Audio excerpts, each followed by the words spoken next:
जिसमें एक ओम अक्षर है, और जैसे ओम तत् सत में 3 मंत्र बताए, इनमें से एक तत् मंत्र सांकेतिक ये दास बताएगा उसको, और दूसरा नहीं बता सकता, अधिकारी भी नहीं है, और उस दास से पहले किसी को इसका पता भी नहीं था। लेकिन परमात्मा कबीर जी ने 600 वर्ष पहले अपनी वाणी में ये लिखा था, और उसको अब डिस्क्लोज करना था, पहले गुप्त रखना था। ये परमात्मा का आदेश था। इसी कारण से आदरणीय नानक साहिब जी ने भी इस 2 अक्षर के सतनाम का जाप किया, लेकिन अन्य किसी भी शिष्य को प्रदान नहीं किया, और न ही उनको जाप करने का आदेश दिया। जैसे समंदर की साखी, जैसे गुरु नानक देव जी की साखी हैं, जन्म साखी, उनमें समंदर की साखी हैं। उसमें मर्दाना और बाला दोनों गुरुदेव से प्रार्थना करते हैं कि हमें श्रीलंका दिखाने की कृपा करो। तो उन्होंने कहा कि चलो समंदर के ऊपर का चल पड़े, जैसे थल पर चलते हैं, और उनसे कहा कि तुम वाहेगुरु वाहेगुरु जपते रहना। मर्दाना और बाला तो वाहेगुरु जप रहे हैं, और नानक जी ये 2 मंत्र का जाप जप रहे हैं, सतनाम जप रहे हैं मुख से मौखिक। उस दिन मर्दाना ने भी वही सतनाम जाप शुरू कर दिया। वो डूबने लगा समुद्र में। तब गुरु जी ने पूछा, मर्दाना तू वही जाप कर जो मैंने कहा, तो मेरी रीस मत कर, मेरे वाला जाप मत कर। तब उसने वही जाप किया, वो 2 अक्षर का जाप बंद कर दिया। अपनात्मा, इससे भी ये बात प्रमाणित होती है कि सुनियोजित तरीके से परमात्मा यहाँ तक लाए हैं इस रहस्य को। परमेश्वर कबीर जी ने कहा था धर्मदास जी को, धर्मदास तो 1,00,000 दुहाई, ये सार नाम कहीं बार ना जाई, ये असली मंत्र कहीं बार ना जाई। और इस मूल ज्ञान को भी, यथार्थ ज्ञान को भी अभी तक छुपा के रखना है। अब कलयुग के इस समय में इसको डिस्क्लोज करना था। इसे सिद्ध है कि ये मंत्र अभी किसी के पास नहीं था। गुरु नानक देव जी को अवश्य पता था, लेकिन इन्होंने आगे परमात्मा के आदेश से किसी को, सिख समाज को नहीं दिया। क्योंकि अब तक अगर ये मंत्र पहले से डिस्क्लोज होता तो ये नकली काल के दूसरा दसवामी वाले इसका मंत्र बताते पाते, 2 अक्षर का ये मंत्र जाप करो, फिर ये दास क्या बताता आपको, और वो नाम ये देवी देते तो वे अधिकारी नहीं थे, इसलिए वो काल के जाल में फिर भी रख देते आपको। तो इस प्रकार परमात्मा ने आप पे मेहर करी है, और इस परमेश्वर के इस सतनाम के जाप से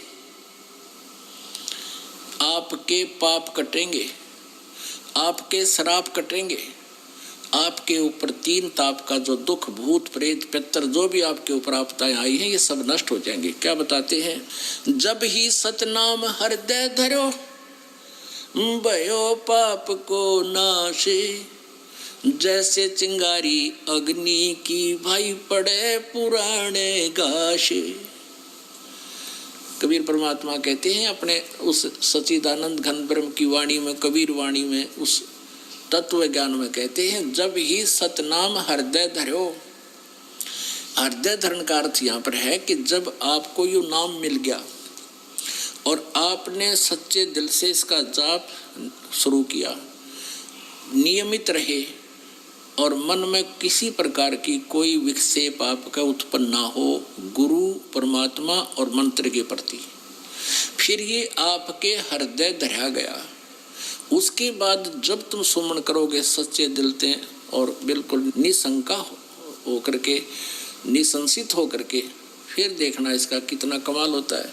तो जब ही सतनाम हृदय धरो भयो पाप को नाश, और मानो चिंगारी अग्नि की पड़े पुराने घास। 1000 क्विंटल और चाहे 1000 टन सूखा घास अडंगा पड़ा हो कहीं पर, और उसको ढोण लग गया आदमी, कदे भी ना उठे ना कितना दरिया जा, एक माचिस की सीख जलाकर चिंगारी ला दे, उसमें सारे नफसवा करके राख बना देगी, और चलेगी तेज हवा, इधर उधर बखेर कर उसको कति क्लियर कर देंगे। तो यहाँ परमात्मा कहते हैं, जब ही सतनाम हृदय धरो भयो पाप को नाशे, जैसे चिंगारी अग्नि की भाई पड़े पुराने घासे।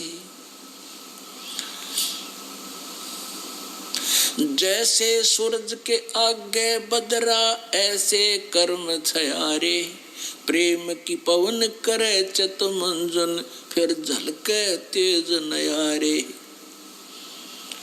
जैसे सूरज के आगे बादल ऐसे कर्म छयारे, जैसे सूर्य के सामने काले काले घोर बादल छा जाते हैं, उसका प्रकाश धीमा पड़ जाता है, ऐसे आप आत्मा और परमात्मा के बीच में हमारे पाप कर्मों के बादल छाए हैं।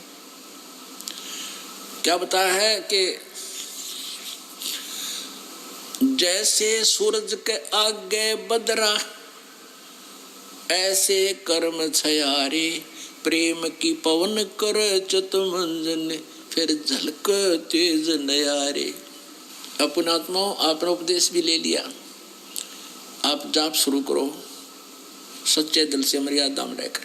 कुछ दिनों के बाद क्या होगा कि इस मंत्र से आपके असंख्य जन्मों के पाप जो संचित भी हैं, संचित भी वर्तमान में जो कर रहे हैं, ये भी समाप्त हो जाएंगे। क्योंकि प्रतिदिन हम जाप करते हैं, जैसे साबुन लगाते हैं कपड़ा साफ हो जाता है, डेली मैला भी होता है, साफ हो जाता है। और पहले के कपड़े मैले तो रखे हुए भी साफ कर लेंगे, साबुन मिल गया, तेल मिल गया, सारी व्यवस्था मिल गई हमारी। तो पहले के संचित और प्रारब्ध और क्रियमान, इन तीनों कर्मों का इस सतनाम के जाप से नाश होगा। कैसे होगा कि जब आपके पाप कुछ कम हो जाएंगे, इस लगे रहोगे। जैसे कि आपने देखा हो, ये मोटर मैकेनिक होया करें, उनके कपड़े इतने मैले हो जाते हैं, उनके कलर का नहीं पता ये कौन से कलर का है, और फिर उसको कोई साफ करने लगे तो 2, 4, 10 बार साबुन लाने से तो उसका थोड़ा थोड़ा सा मैल और वो कपड़ा दिखने लगेगा, ये कपड़ा भी है कि मैं औरत